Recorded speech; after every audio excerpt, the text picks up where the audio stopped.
Let's take a look at some derivative oddities from the 80s. Oddities, but still kind of special in their own way. We will take a look at two figures from the Fantasy World toy line put out by Soma in the early 80s that were clearly designed to pick up a few of those Masters of the Universe dollars. If you grew up in the 80s, you are very well versed in the fantasy action figure line, the 5.5 inch, 6 inch scale, kind of beefy barbarian slash, I don't know, beast figures. They were everywhere, of course, because of Masters of the Universe.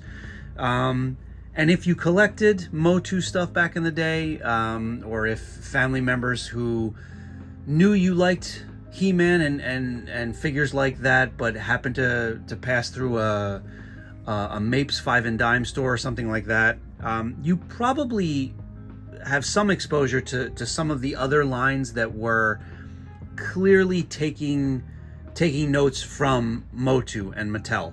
Off the top of my head, there was, oh gosh, what was it called? Warrior Beasts by Remco. There was Hercules, Warlords. Hercules might have been a figure from those lines. I'll give you some examples. Well, I'll give you those right now. The ones that I have on hand that are easy to throw up here for comparison. I love this guy. Triceratops is my favorite dinosaur, so having a muscular 5.5 inch He-Man style figure that's got a Triceratops head, have to have that. I also have a Black Star figure here, which I think Black Star predated He-Man, but he's got to be thrown in when talking about this style of action figure from the 80s. And so clearly the people that made these figures and a lot more that I don't have were trying to capitalize on the craze of Masters of the Universe, and they succeeded in a lot of instances, because I remember a few of these figures from my own personal collection as a kid, and no, they weren't as prized as my He-Man and Skeletor figures, but I still had a lot of fun with Hercules. I had a couple other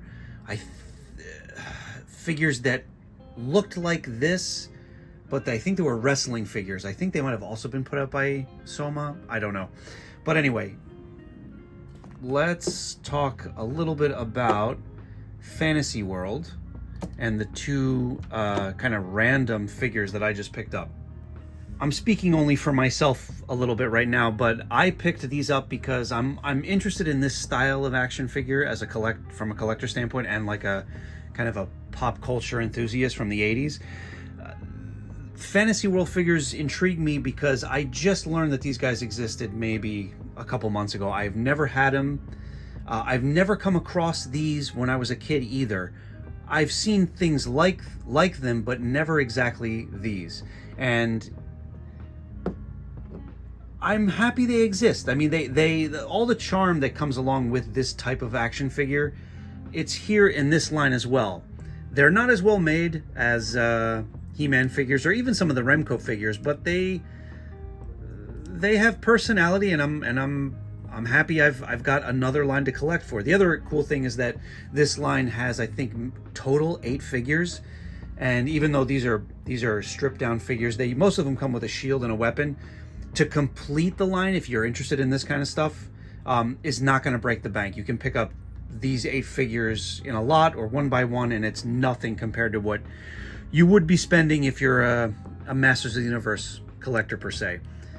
This guy, I think, is just called Dragonman. These are 5 points of articulation figures. The hips, I think, are kind of like a ball joint of sorts. They're a little seized up on mine, but I kind of feel like they didn't have a lot of mobility even in the back in the day, brand new off the shelf. They turn at the waist. There is no spring or anything. They can turn all the way around. The arms are 360. The head is a softer plastic, and they rotate. As you can see, even the sculpting is not quite as refined as some of the other stuff, but it's obviously these were being sold at a lesser price point, so you get what you pay for back in the day. And I would have had fun with this as a kid. Did I already say this? This guy's called Dragonman. I don't know if he was a good guy or a bad guy, but that's his name. And this other guy, I believe, is named Nizard or Nizard. Also, don't know if this is a good or bad guy. He's got kind of like a aqua motif. Looks like a sort of fish man, or am I just making that up because of this stuff on the head? Same articulation, a little bit of discoloration on the torso.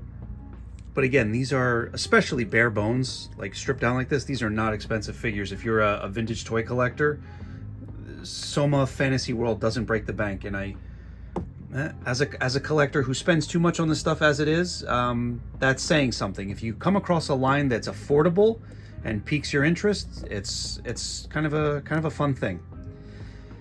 So yeah, I mean, again, I collect this style of action figure, and learning that this exists and that they're cheap and that I only have to get 6 more to complete the line, I will likely be picking up more of them. And that is just a quick look at my 2 first pickups from the Fantasy World line by Soma. We were looking at Nizard and Dragonman.